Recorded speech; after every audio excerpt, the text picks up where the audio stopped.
Everyone, hi, welcome to our second session of our Canvas Summer Academy. We had great kickoff on Monday. Today we are going to continue with my colleague and Canvas co-founder Slobodan Đinović and our dear friends and guests from Russia and Ukraine. Before we start, I just want to guide you quickly through some technical details. Although I'm very sure that you are all familiar with Zoom platform, but before you start, just to let you know that your video and your mic will be off during the session.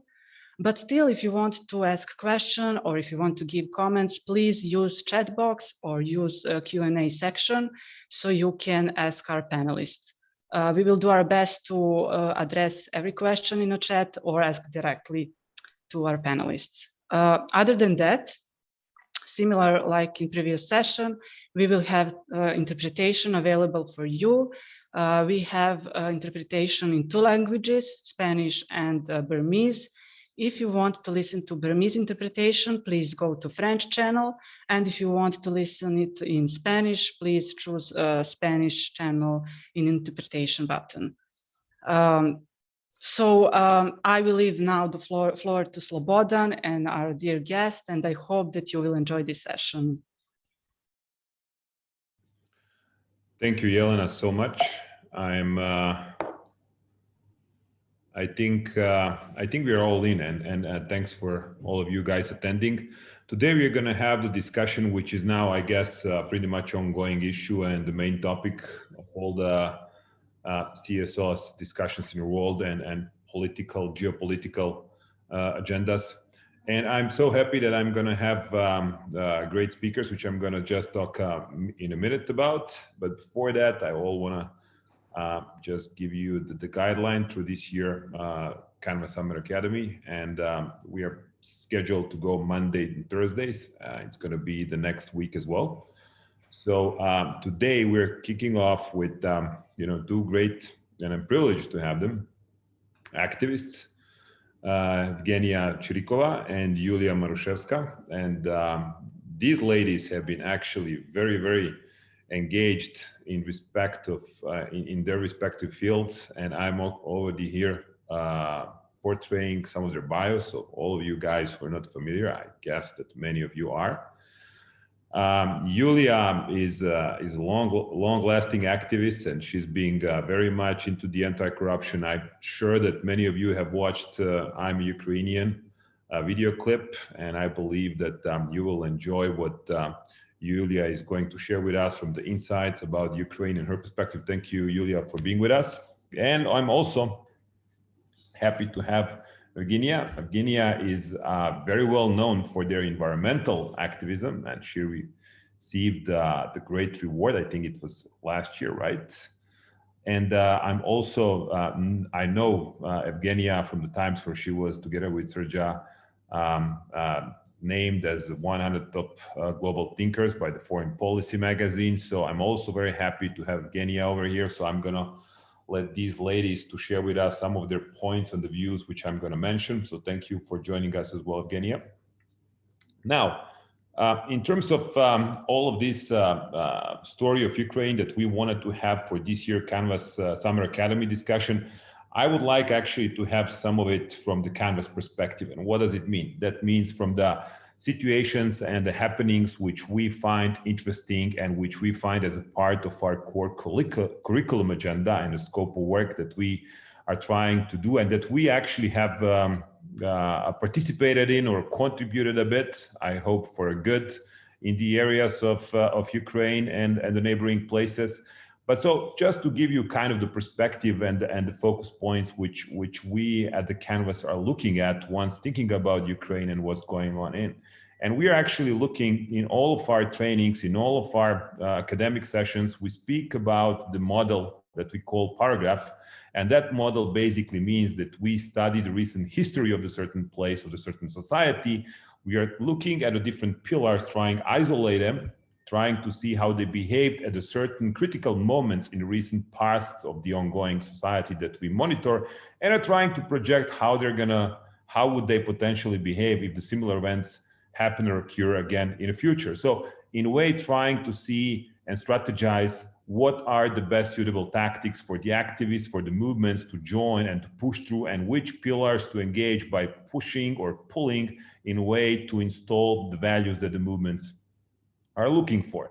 Now, in terms of the Ukraine, that brings a lot of memories, especially from the Maidan from the first Maidan. And that's the place and the time where some of our Canvas trainers have been engaged and worked with our Ukrainian friends. And then we are coming to the pitfall, I would say, of pretty much a big number of transitions where Canvas is specifically engaged. And I think all of the participants of this year Canvas Summer Academy are going to be pleased to see the next year. Next year, we're going to have the big research finished, which we're conducting right now, which is about the transitions and the sustaining the victory, and what happens with the countries which have been going through the social change throughout the nonviolent struggle or conflict, and then how is that transition happening, and what are the pitfalls, what is really happening, why in so many cases we have backslides. And like in these pictures over here, you can see on the screen, the Maidan 1 actually got us to transition. You know, we in Serbia shared a lot of these pitfalls as well, and some of the neighboring countries as well. We had a second Maidan that caused some of the violent reactions within the country. And then having seeing something that from us as an outsider, I'm sure that Yulia is going to have much better, inside thoughts about it. What looked, from our eyes as a civil war, and then turned into the full-blown aggression that's happening right now on the ground. Now, with all of that, I just want to keep your attention to these flow of the events which happened in the recent history of the Ukraine.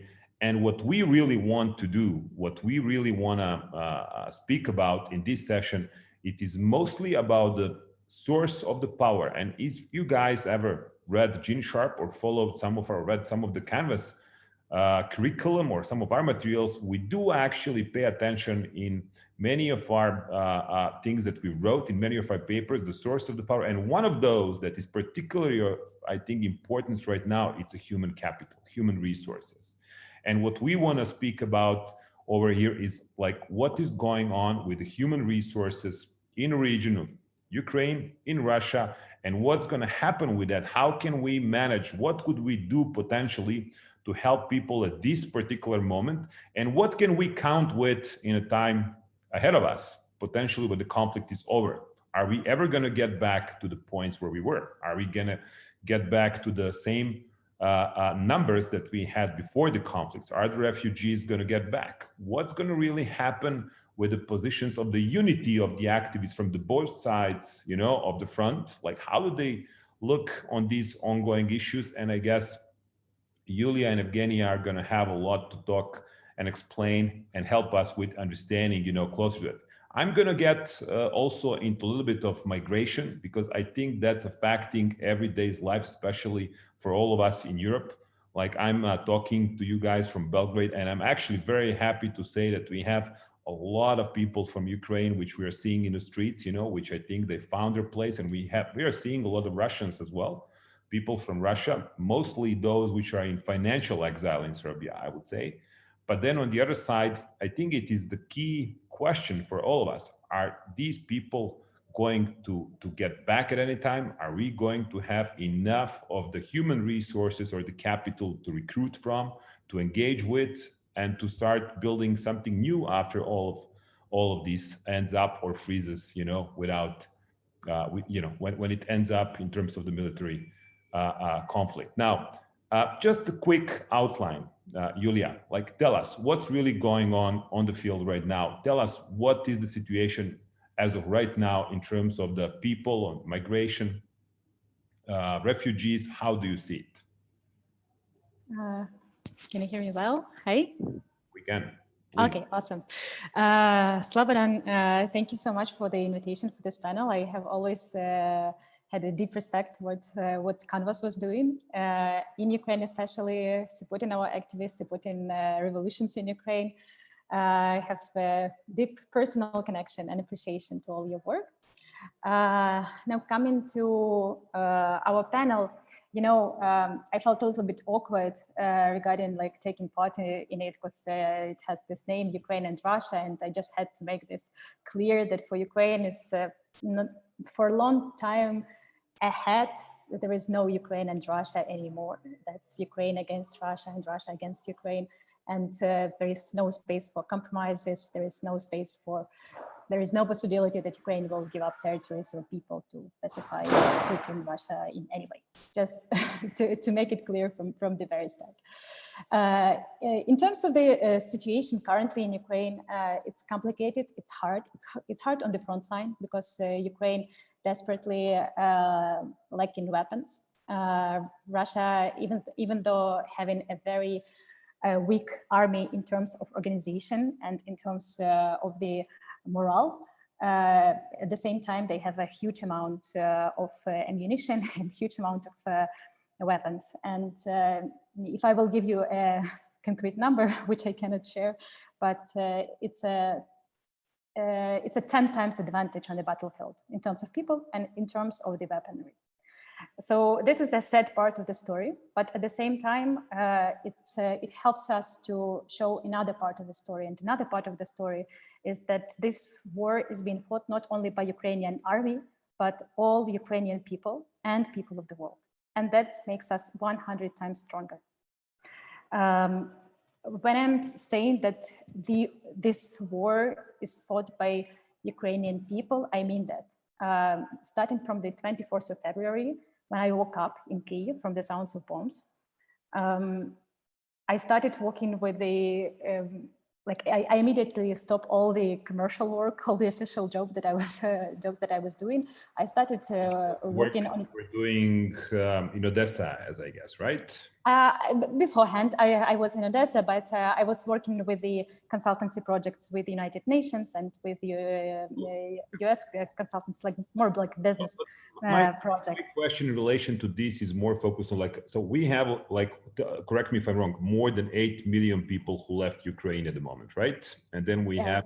Yes, every fourth Ukrainian. Well, yeah, we don't know how many people actually left the parts which were taken or occupied by Russians. So tell us, how do you see that? I mean, what's going on with those people who are now refugees, who left? I mean, what is the situation in terms of potential for them to get back? How do you see that? Because that's the major trauma, of course, after all of those who are suffering, who are being killed, shelled, whatsoever. So, yes. But I'm just saying, let's try to see future, events and foresee whether these people are going to have the place to come back.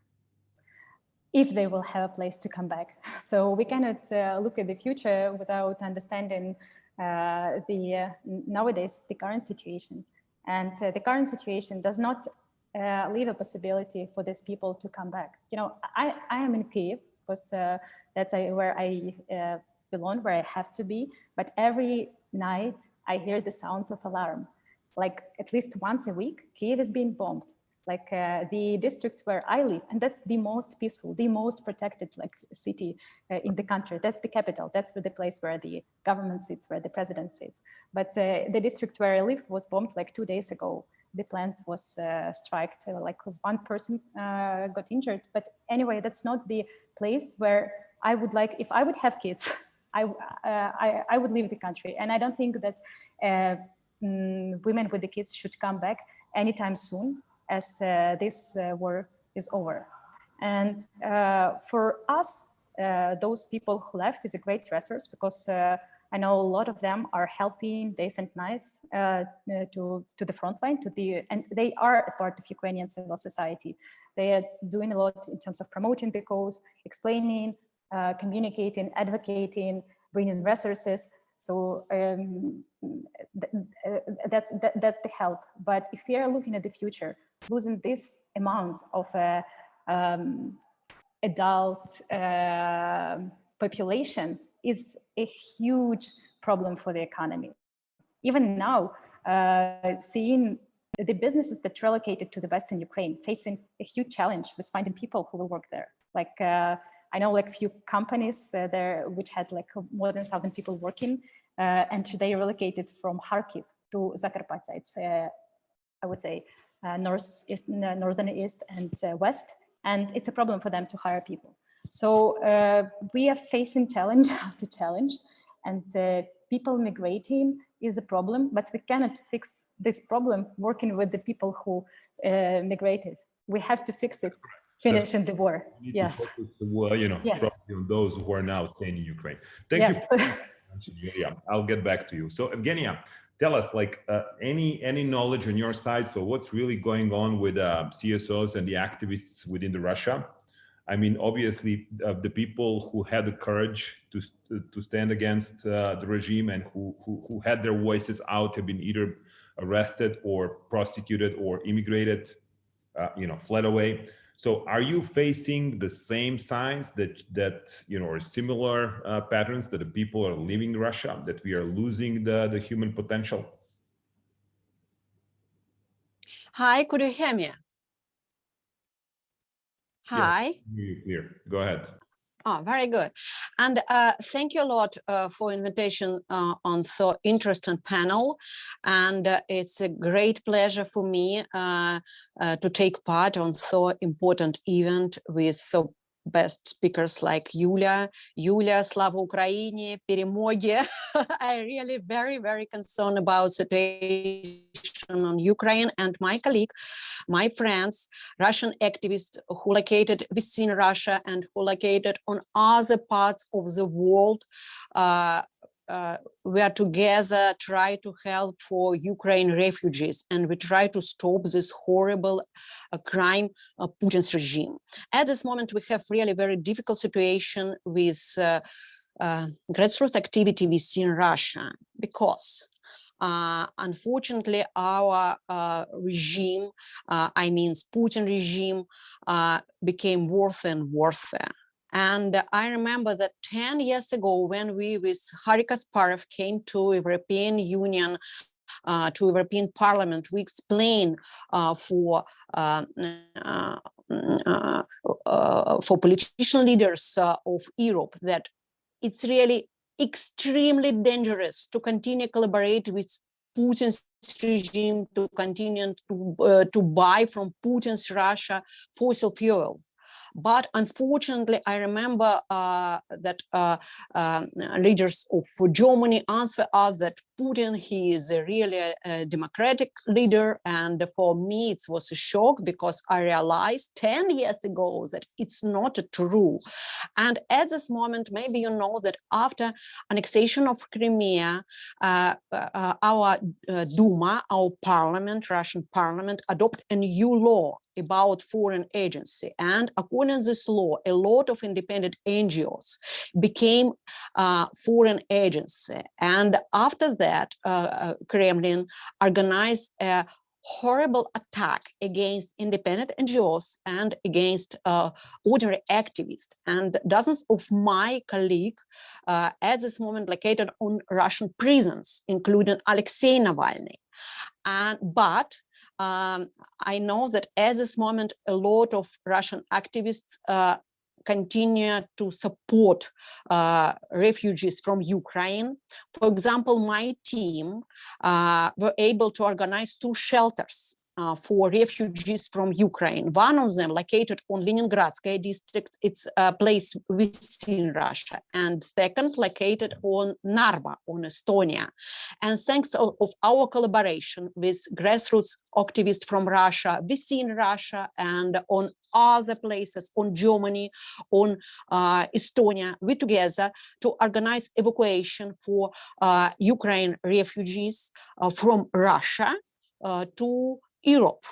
Why it's so important? Because unfortunately, Russian troops organized a real military crime, because they stolen 1 million Ukraine people from territory of Ukraine, I mean occupied territory like Mariupol and other places, to Russia. And after that, Russian Russian troops sent this Ukraine people, sent this you're saying they stole, you mean they took them within the Russia or they forced them out? They forced them out. They forced them out. Yeah. Yeah. And I want to say about one very horrible procedure, because unfortunately Russian troops to send this Ukraine people to filtration camps, and it's really very disgusting procedure, because Russian soldiers undress people, undress Ukraine people, and check their body, check their tattoos. And I don't know what happens with people who cannot come throughout of these filtration camps. But after that, Russian authorities to send Ukraine people on different places on Russia. And we know that some of Ukraine people come to Far East, to Nakhodka, to Поселок Врангеля. And we have a case when young pregnant woman, 20 years old, with 3 years kids, and with young husband from Azovstal, from Mariupol, they were forced to come to Russia, and Russian authorities to send this young family to Far East. And unfortunately, young father doesn't have any papers, because his house on Mariupol were destroyed by Russian bombing. And after that, they sent us a message, sent message to our team, to Telegram channel, and ask help to evacuate from Russia to Germany, to Europe, because they really afraid to born child on Russia, because in this case, it's impossible to organize normal Ukraine passport for this new child. And when you're mentioning passports, here is a deal, Evgenia. So my question is like, really, okay, are there any activists right now in Russia which are sound, which we could, because we are not hearing any. Okay, we hear. Yeah, and I want to show that thanks of this case, I want to show work of Russian activists who help for refugees from Ukraine, and thanks of our. They're still in Russia, so they're not doing it from outside. They're doing it from inside. No. It was a collaboration between Russian activists within Russia and Russian activists who located on Estonia, because together we were able to organize evacuation for this family without papers from Far East to territory of European Union. And we spent a lot of time, 10 days, because we cannot use a plane or train without papers. It's impossible. But thanks of our network, it was possible to organize cars for evacuation from Far East to Belarus Republic, and after that to Europe. And thanks of this collaboration, we were able to organize help for dozens of refugees from Ukraine. And at this moment on Estonia, for example, on our hostel on... Sorry for interrupting you, because I need to be cautious about the time. You'll understand. But so okay, here is the deal. So if, at some point, Yulia just said what we are hearing right now in the in all media that we can follow. Ukraine will fight until they win their victory. That's the position. Okay. Eventually, one way or another, someone will negotiate over something, and we will have some sort of stabilization tomorrow, in a month, in a year. Let's hope the sooner the better. So, but the question is like, what is the potential of the human capital in Russia right now? Whom can we talk to? I mean, are there any organized groups that we can count on calling the institutions of Russia on accountability, or any kind of discussion about why they do what they do? In terms of once we had back in 1999, we had the aggression of NATO. NATO attacked us. We call it the same way, the aggression. We've been bombed, like Yulia right now. We had alarms, missiles and so on. But I have a feeling that we did not have such a dramatic loss of the people in terms of the refugees fleeing the country. So we had a human capital to organize, and in about a year from there, to go and organize for the elections and defeat our regime. So my question is anything like that even possible in Russia to happen, having in mind the people who stayed in or left, or the CSOs in Russia right now? I think it depends of embargo, because at this moment, unfortunately, Europe continue to support Putin's regime and continue to buy from Putin's regime every day oil and gas, and of course Putin's regime to spend this money to propaganda machine and to Siloviki, to FSB, who organize a horrible campaign against grassroots groups within Russia. And you know that Russian state, Russian Duma, to organize adopted a new law about military fake, and at this moment, after simple action, our Russian activist became on prison on 10 years. And I think that in case if Europe organize embargo, Putin regime don't have enough money for propaganda machine and for police and FSB within Russia. And at this moment, of course, it's impossible to organize normal movement within Russia, but we try to organize network. And my mission of my team to organize collaboration with different activists, and we organize a special media resource for that, aktivatika.org.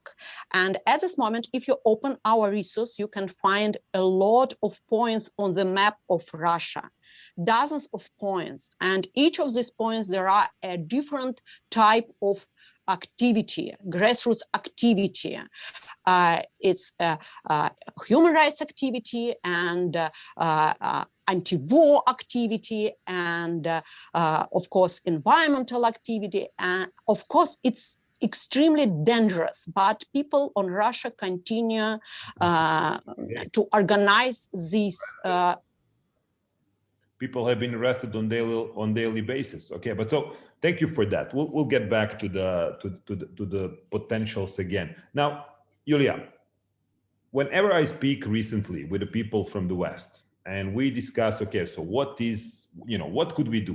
What is the message for the generations to come? What can we do with this conflict region right now, and how we can develop further from, when I'm hoping again, when the guns stop. And more I'm hearing this term Northern Wall, like Game of Thrones. Like we have the wall, and on the west side of that wall, we should have the flourishing democracy. We should support Ukraine rebuild. We should support the society to get back on its knees financially, economically, value terms, and then we should teach and learn and let them see, all of those on the other side, what really democracy benefits are.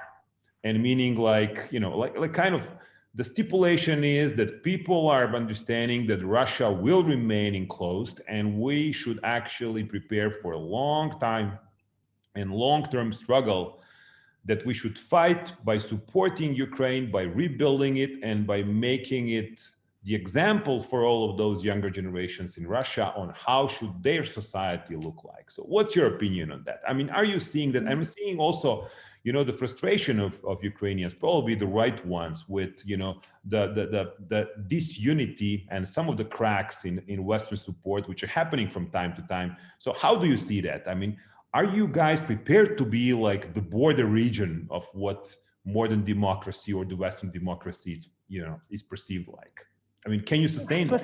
Slobodan, first of all, we are the border region, and we are defending democracy, and we are doing all this stuff. But I think the statement is very... To come in. For how long can you sustain that? That's my question. We are sustaining it, and that's our values, and that's what Ukraine is. It's a democracy, and I hope it will be flourishing one day. But this statement that was suggested to you, I think it's super naive, and we can see how Northern and South Korea is demonstrating it. You can build a fantastic democracy, but if you have, it's a regime, it's a criminal mafia regime, which is working on the territory for dozens of years, and to hope that some youth, some like civil society, which cannot actually exist in this atmosphere, in this climate, will do something because they see something on the other part of water. It's at least naive, but I think it's just, it's even dangerous when politicians and like world leaders are saying things like this. It just explains that they don't want to take responsibility. I'm talking about the policymakers, which are policymakers. So that's just dangerous. That means that these policymakers does not want to take responsibility. That they don't want to see that as the regime that is that is threatening not only Ukraine, but the principles, the democracy, the Western life at the same level as the Ukraine. Ukraine is just stopping it with our bodies, with our lives. We are stopping this regime, but it will come as far as we will let it. And showing something to these people, they're just criminals. You don't like it. You know, Russia is becoming some kind of jail. Like again, like you can make a beautiful garden around the jail, but it doesn't mean that this jail people will. If it is so then what is your suggestion? What do you think we as a civil society could do? You know, with Russia? Should we just border it? Should we just, you know, let it stay as is? Or are you having any, you know, what could we suggest these policymakers, you know, to do the day after? So Russia cannot stay as it is. It is a dangerous and criminal regime, and it will destroy everything around it. So as a policymakers, as a society, as a civil society, as a global society, we have a unique chance now to destroy this criminal regime and to stop Putin. To stop Putin, it means to change this regime. Okay. So we cannot, you know, when you have a dangerous animal in the room, you cannot like play the game that it doesn't exist or will put a cage or whatever. No, it will eat you or bite you in any moment. It can. So what's the, you know, okay, so we have the values, you mentioned that. So we have a set of the values we are protecting over here, right? And we are trying to expand with that.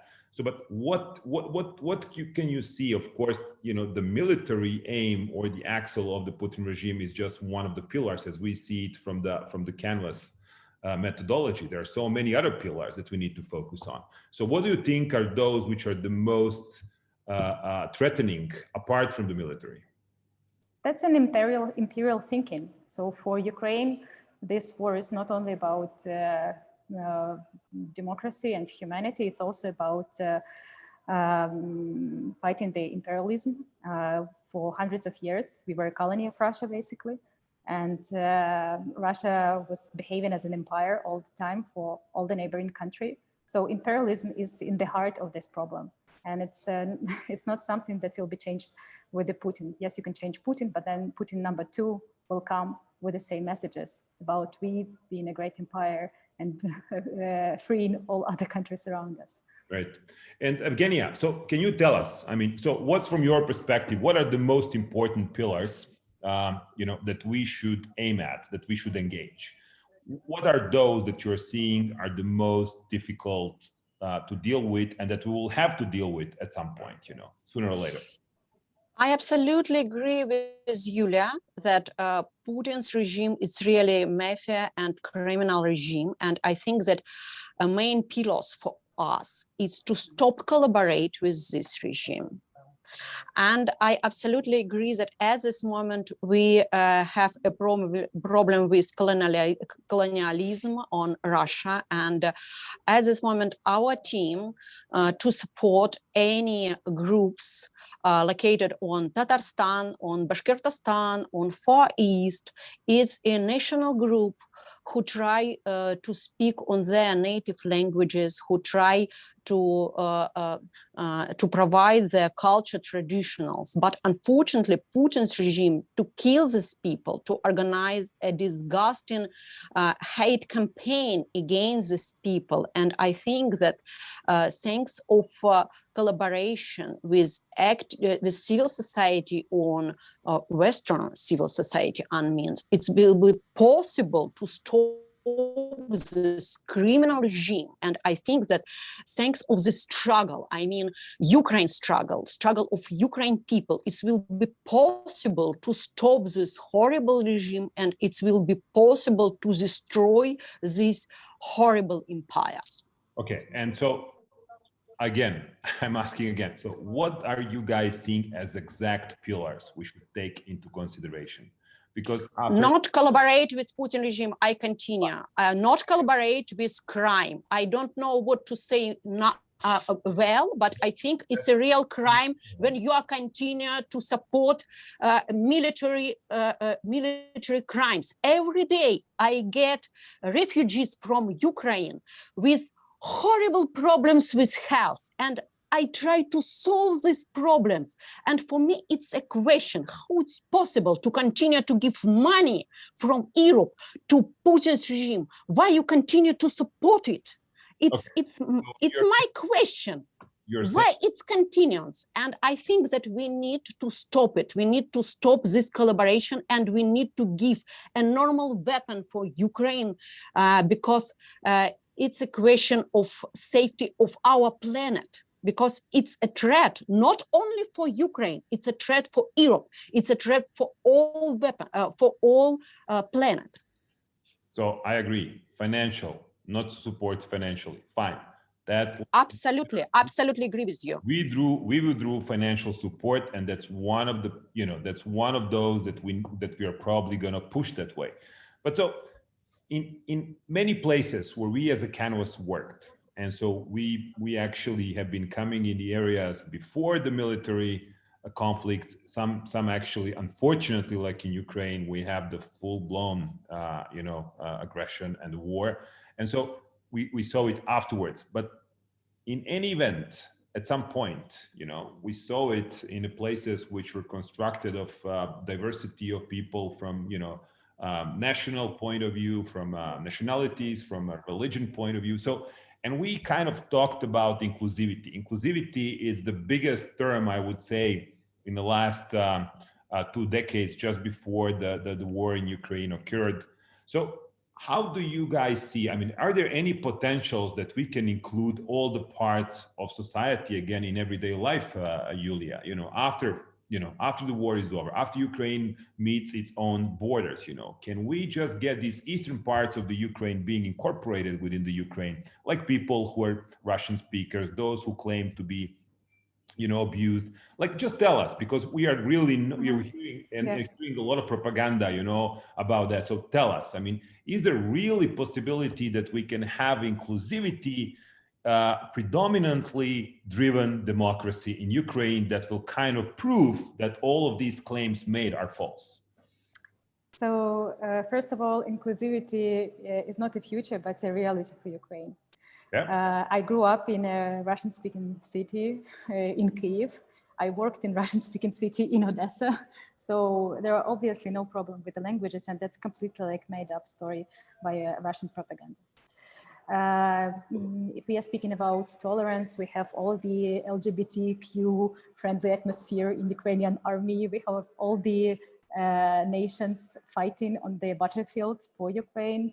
I don't know, Georgians, Russians, Estonians, Americans, British, so Jews, whoever. So what are the other ways like to be inclusive? I think that for Ukraine, it's a made up problem. There is no problem. You mean imported, right? Yes, it's not important. It's not in place. It's not an existent problem for us. If we are speaking about like other problem is reintegration of the regions that will be freed, but it's very far away question for right now. If we are speaking about territories that were occupied after the 24th of February, all of them are 100% pro-Ukrainian, like Kharkiv, Mariupol, Kherson. These are like most of the people. Like after. But we saw some of the extraordinary examples of bravery of the local people who actually stood against the soldiers, like the guns, and protesting, asking for their own administration to be brought in place. How do you see that? I mean, where is that coming from? Because it's where we are looking at, it's really devastated. You know, it's everything's demolished, and we see people getting. And do you have any more information about that we're not seeing in the media? You mean local people asking soldiers like about we saw what? it, for example, in Kherson, you know, they've been actually standing up against the occupying forces, you know, asking them to get out of the streets. We saw people, you know, like with the tractors driving away the tanks, Russian tanks. You know, that was really something that positively astonished, you know, the people around me, for example. Yeah, that's I don't know. It's just with a, you know, Putin's regime, like Russia, was trying to fight with our identity and to demolish Ukraine as a nation, but instead it built it up. Instead of destroying our existing and destroying our I don't know, understanding of what is Ukraine and where are we going, it brought new senses. And all these farmers with tractors, they're just, you know, they're at home, they're defending their own land, and they will go as far as needed to stop the aggression and to defend themselves. You know, it surprises me also that we are finding these strengths inside us, because we never believed so much at ourselves. You know, we always thought that, okay, here is like Russia with this huge army, here is the Western country with this like more developed societies. But then by the end of the day, our army became stronger than Russian, and our democracy having stronger morale than Western European. So that's kind of a surprise for me also. And so what is going on with activists? Like, I guess that all of you guys are now in, you know, in role of supporting Ukraine. You know, both you're saying some people are in the front line, some people are in behind. So how do you see the CSO's role right now, the civil society role in Ukraine at the moment? I would say it's number one. It's like the first role. So you know, I'm talking on different events, and people are often asking about Zelensky. Like, he's such a great leader. He's doing so much. And like me being Ukrainian, I really understand that, yes, he's a great leader. But if there would be any other guy, we would push him to be a great leader. Civil society today in Ukraine is taking a leadership role. Like, thanks God, we are all united. There is very little amount of a political debate. Now everyone is working for the same goal. And what I understood that like if before the war, civil society was this like small group of well-educated activists in the big cities. Now civil society is everywhere. It's like these babushkas that are cooking. I want to stop you over there, because you Yes. mentioned the right point, and you can see that one of these points for me for the discussion is this note of radical parties. Okay, and I've just read a couple of days ago that there are already some radical, parties within the Ukraine which are making graffitis against Zelensky and so on, but mostly before that, you know, as someone who has been in touch with activists from Ukraine and from the Maidan 1, and we saw it throughout the Maidan 2, there were some, you know, more right-wing oriented, you know, organizations. So how do you see those? I mean, how can you marginalize those? Of course, it's difficult right now in wartime, but what's the prospect of those? I didn't understand that of those. So, of like, what do you think there is a threat coming from these, you know, right-wing parties and organizations to Zelensky and the leadership of the country right now in terms of, you know, being more or less successful? If you mean like right sector, all these guys, they're all on the front line. No, I'm not talking about right sector. I'm talking about the, you know, like the people who think that, you know, once we trained activists in Maidan 1, we spoke about the non-violent actions, and we spoke about importance of recruitment through the non-violent activities in order to enlarge the numbers and so on. So once the times come, you know, are we going to be able to control the violence? Are we going to be able to get back to the tactics that will be, you know, that will be potentially recruiting millions in what we want to stand for? For example, the leadership of Ukraine, you know, are you seeing that? Yes, absolutely. You know, I'm talking to Ukrainian military. I'm talking to Ukrainian activists who became actually soldiers. A good friend of mine, Alexander Yevchenko, he's a part of a non-violent movement of Ukraine, but now he's in front line. And that just makes him stronger. And I don't see that these people are fighting not because they like to fight or because they want to fight. They don't want to fight. They want, all they want to get home.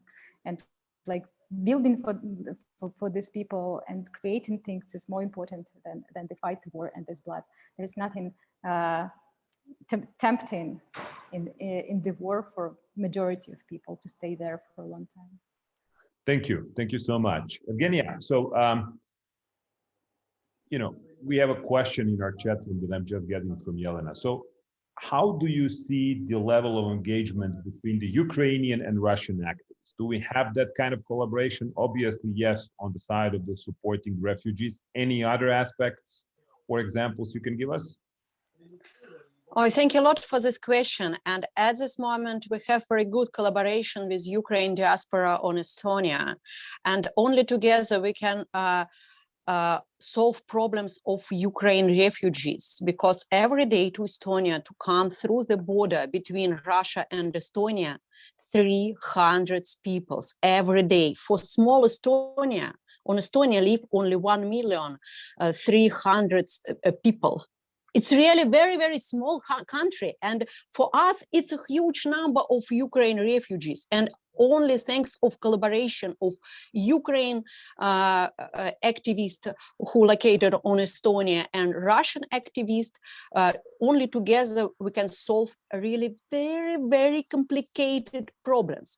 For example, today, early morning, I get a call from my a colleague from St. Petersburg, from Russia. He is a human rights defender. And he explained me a very difficult, very complicated situation. Unfortunately, on Ukraine, near Chernigov, Russian bomb Russian bombing this district, and one man after that became a disabled person. He's paralyzed at this moment. And Russian troops stolen him to Russian territory. And at this moment, our team, who located within Russia, tried to evacuate this man to Germany, because on Germany, it's possible to help him. And it's possible to organize surgery. And at this moment, together with my Ukraine colleague and with my Russian colleague from Germany, together we try to solve this very, very complicated problem, because before that, we don't have any experience with transportation disabled people. And at this moment, only thanks of human rights collaboration, only thanks of grassroots collaboration and civil society collaboration, only thanks of our solidarity, we are able to solve these complicated problems and help for Ukraine people. Okay, so we have kind of very few interesting questions. Some of them are actually very hypothetical, which I'm not going to go into. But so Evgenia, just quick one. I mean, what's your personal experience with Russian authority at the moment? What is there for you? I mean, are you on some sort of like threat list, warn list? Where are you at the moment, if that's actually what you want to share with us? Well, I have very bad experience with Russian authorities, because they tried to take my children from my family, and it was really very painful experience for me. And they organized criminal case against me, and they stolen my family business. And at this moment, they include me on list of betrayed of Russia, and they block our resource, aktivatiko.org. But we became really angry when Roskomnadzor to send us message that our portal, aktivatiko.org, to spread information about war, and Roskomnadzor explain us that according to the Russian legislation, it's not a war, it's a special operation. And we decided to block your resource, Aktivatika.org, on Russia. And thanks of that, our team became really angry and we started to work very hard. And on last month, we collected 30 million views on different social medias. And we disseminate information about real situation in Ukraine, about real war against Ukraine, and about military campaigns we see in Russia. Because at this moment, on different spots of Russia, every day, our activists, Russian activists, organize different actions against this horrible war. So now it's probably the good time to ask you guys. Let me get back to Yulia again. Okay. So look, we have very diversified audience over here, and we have, as I can see, we do have some policymakers. Keep that in mind. We do have the people from all across the world and activists and those who are interested in what's going on. So here is your opportunity. What's the call to action? And I want to just you to think about another, the question. So if you could, so Canvas, us. So what is the nonviolent practice or the tactics, or what shall we do right now with a call to action that you think is the most important message to be sent? So unfortunately, the most important call to action is not nonviolent. Yeah, we need weapons. So for Ukraine, that's number one need. So if there is a policymakers or those guys who communicate with the policymakers, we're just asking for bench of metal to defend peace, to defend Ukraine. We are not asking for troops. We are not asking to fight for us. We are doing that ourselves, but we're just asking for weapons. If that's possible to influence your authorities somehow, that's number one. Yeah, to number two, to the much numbers, those who are not eager to take the guns. What could do the people who want to support you? What is what you need, out of normal people who sympathize with you?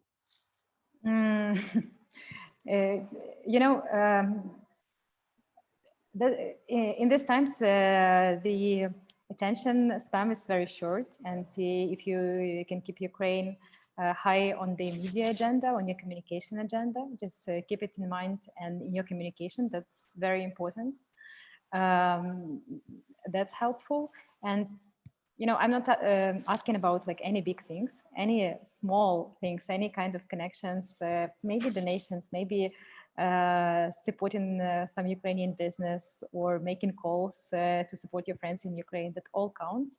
I think better small actions and remembering Ukraine and fighting with propaganda, not repeating all this bullshit about like Nazis and language conflicts and so on, but just staying informed and spread the truth. That's the least that we have to do to give chance to peace in this region. Thank you, Evgenia. I mean, we have obviously your slides on the screen. So how can we help? Oh, thank you a lot, guys, for this question. It's really very important. And first, of course, we need volunteers for help of refugees from Ukraine. We need volunteers on Estonia. We need volunteers on Finland, on Germany, on Poland. And well, of course, we need a resource for tickets for refugees from Ukraine, for medical support for them. And of course, we need a resource, and I give information about our NGO, SupportNet, and if it's possible, please donate us, because thanks of your support, we are able to organize help for refugees from Ukraine. It's extremely important for us. It's like vitamin of solidarity for us. And well, of course, I need that together, we need to demand from politician leaders to give a normal weapon for Ukraine and organize embargo for Putin's regime.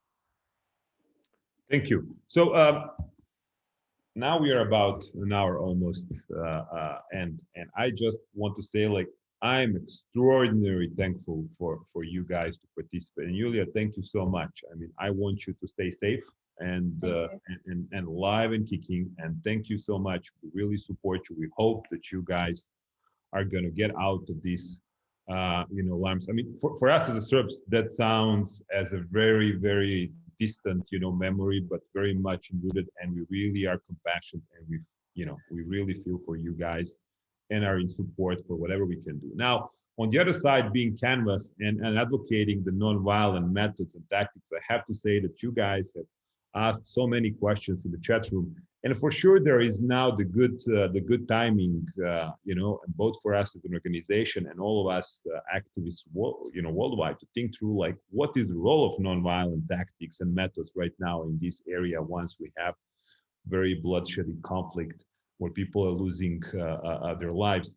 And there is obviously, and indeed, I guess, a lot of things that our CSO community could do. And I think that you're going to see very, very soon from Canvas on our website and in our printouts, sets of different tactics that we isolate. I think that's coming up with our sister organization, Build a Movement, that we organize as tactics in order to help activists in a difficult environments as right now, especially those which are also hunted, from their own, prosecuted from their own authorities, like on the other side, where Evgenia is coming from, and to see what kind of the room we could provide for them, or what kind of the environment to operate they could actually create, if possible at all at this moment. But in all, I want to thank you all for participating, and I think it's a good time to add and conclude this. We wanted to talk mostly about the human capital, and of course went into the some other topics which I fully understand, and it's a high emotion moment. So I hope that this is not going to be the topic for our Canvas Summer Academies anymore. I wish you all well. Evgenia, stay well. Thank you for your good work. Thank you for supporting refugees. We appreciate it so much. Me being refugee at the time, being in my childhood, I understand how it goes. And once again, thanks Canvas team for organizing and all of you guys participating. Be well, and let's stay and join us, please, for the next next Monday. It's going to be Breza. Breza is going to be talking about the woman role. She's going to be talking with some very, very interesting panelists, and I hope that you guys are going to enjoy that as well. Thank you so much. And all of your questions I want to mention are going to be answered. We will actually take those into consideration, seeing what Canvas can actually, can do, and how we could support the wider community throughout all. Thank you a lot. Thank you for this incredible event. It was really very, very important, I think. Thank you, Slobodan, for arranging it. And just for your society, for your community to remember that there are just a small part of society, even in Ukraine, that are fighting with weapons. Millions are supporting within everyday actions. And Canvas is about that. So continue your good work. Thank you so much. Thank you. And with all of that, I think we are ready to off. Thank you.